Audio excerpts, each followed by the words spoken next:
The man didn't flinch. Thousands of bees swarmed around his face. Buzzing, crawling, stinging. But he just stood there. Calm, still, as if he had done this 100 times before. Because he had. Deep in rural China, far away from cities and cameras, a strange and dangerous business is quietly making millions, a business built not on honey, but on poison. It starts with a simple truth. Bees don't just make honey. They make venom. And that venom is worth more than gold. Most people think a bee sting is just pain. A sharp burn, a small swelling, nothing more. But inside that sting is a powerful substance called apoptoxin, a complex mix of proteins and chemicals that can affect the human body in surprising ways. ChineseBeesWaxes.com. Scientists have found that this venom contains compounds like melatonin, known for its strong biological activity. ChineseBeesWaxes.com. And that's where the story begins to change.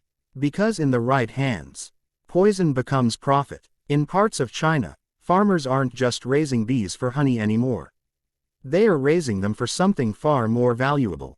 Venom extraction. This isn't traditional beekeeping. This is precision farming. Dangerous, calculated, ruthless. The process looks almost unbelievable. Instead of harvesting honeycombs, farmers place a special device near the hive. A glass plate, connected to a machine. Then, a mild electric pulse is sent through it. Not enough to kill the bees, but enough to anger them, to provoke them, to force them to sting. Thousands of bees attack the surface. Again and again, each sting releases a microscopic drop of venom onto the glass. The venom dries, and later, it's scraped off, collected, sold. It takes tens of thousands of stings just to produce a single gram. Think about that, an entire swarm, just for a tiny amount.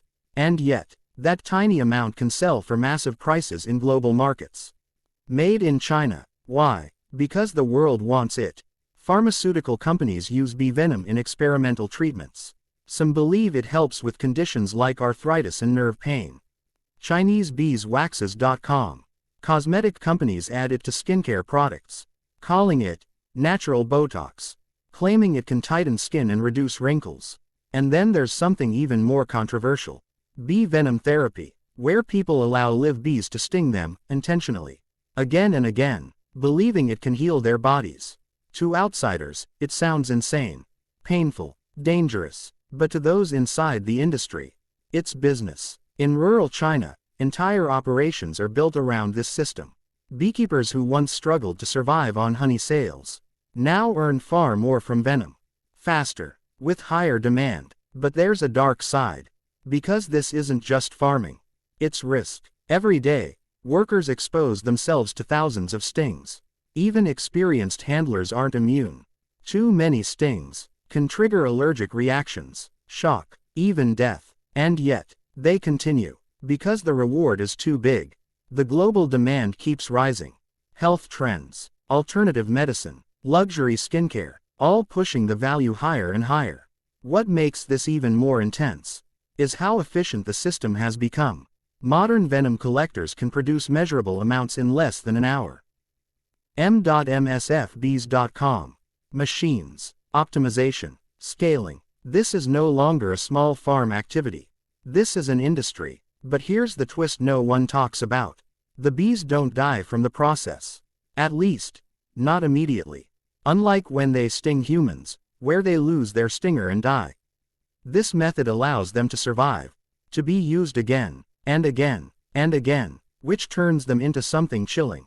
Living production units. And that's why some people call them poisonous bees. Not because they're new, not because they're mutated, but because humans have changed how they're used.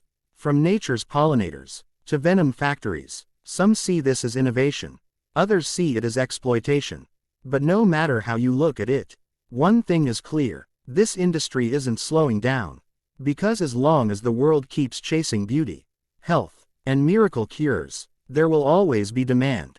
And somewhere, in a quiet field in China, a man will stand still, surrounded by thousands of angry bees, waiting for the next drop of poison that will turn into profit.